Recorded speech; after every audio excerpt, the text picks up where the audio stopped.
If you do not mind, then appreciate my efforts by subscribing to my channel. Thank you very much in advance.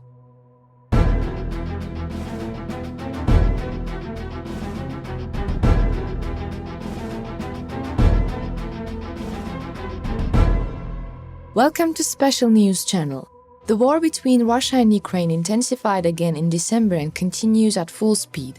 Roles have changed for a long time in the Russia-Ukraine war, in which we entered the 10th month. The offensive, which started in the direction of Kherson with the order of the President of Ukraine Zelensky, changed the roles in the war, and in response, Russia took a defensive position. After Russia's attacks on Ukraine, some lands that were under control of the Russian army are quickly being taken back by the Ukrainian army.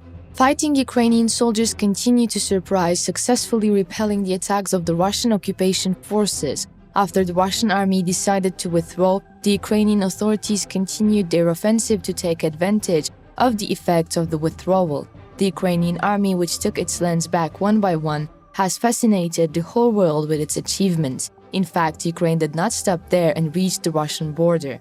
Russian President Vladimir Putin has previously commented that Moscow will probably one day reach a deal on Ukraine, but Russia's almost complete loss of confidence in the West will make it much more difficult to reach a final agreement, which he hasn't explained in detail. The simultaneous attacks launched by Russia after Putin's statements were deftly neutralized by the Ukrainian warriors. The Ukrainian army destroyed the Russian command centers. Brave Ukrainian soldiers repelling the attacks of Russian troops impressed the world. Despite the deteriorating weather conditions, the Ukrainian troops, who did not give up the war for a moment, had the Russian invaders deserted. Russian ammunition depots and units of military equipment were destroyed by the Ukrainian army. Russia was shaken by another coup. The Ukrainian army regretted the Russians with an all-out attack. In the ongoing war, news continues to come from the front. Information came that the Ukrainian defense forces successfully repelled enemy attacks near Bilohorivka of the Luhansk region and of the Donetsk region near Klishchivka and Marinka. The relevant statement was made by the General Staff of the Armed Forces of Ukraine on December 8, 2022. Russian troops carried out 5 missile strikes and 3 airstrikes and were fired 54 times with multiple launch rocket systems. According to the Joint Chiefs of Staff, the threat of missile strikes against Ukraine's critical infrastructure and energy facilities remains. Russian invaders targeted Kodine, Sosnivka, Kindrativka, and Zapsilia in the Sumy region in the direction of Siversky with mortar shells. In the direction of Slobozansky, Russian troops opened fire on Strilechat, Ternova, Staritsia, Hohirtseve, and Kupiansk in the Kharkiv region using mortars and cannons. On the other hand, the Ukrainian army continues to defend Russian invaders in the direction of Kupiansk. He launched an attack with tanks and various artillery against Sinkivka, Pischane, and Pershohatranevne of Kharkiv region and Novoselivske and Stelmachivka of Luhansk region. In the direction of Liman, Ukrainian soldiers carried out artillery attacks on Kharkivka, Makivka, Ploshchanka, Nevske, and Chernopopivka regions of the Luhansk region and Torske and Heroivka regions of Donetsk region. Brave Ukrainian soldiers in the direction of Bakhmut and Avdiivka blocked any attempts by the Russian troops to carry out offensive actions. The Ukrainian army used tanks, mortars, artillery, and rocket launchers in many areas of the Donetsk region, including Verdichi, Andriivka, Verkinoy-Kamenske, Beretsove, Bilohorivka, Vesele, Soledar, Bakhmut, Optine, Avdiivka, Pervomaiske, Marinka, and Novomakhilivka. In the direction of Novopavlivka, the Russian invaders maintain a futile defense. Vuhledar, Prechitsivka, Zolota, Niva, and Velika Novoslilka in the Donetsk region were the target of shelling attacks. The Russian invaders were neutralized in the direction of Zaporizhia and Vremivka, Velika Novosilka and Novopil in the Donetsk region, and Dorozhnyanka, Huliapole, Novodlavnivka, and Stepove in the Zaporizhia region were stopped with tanks and artillery.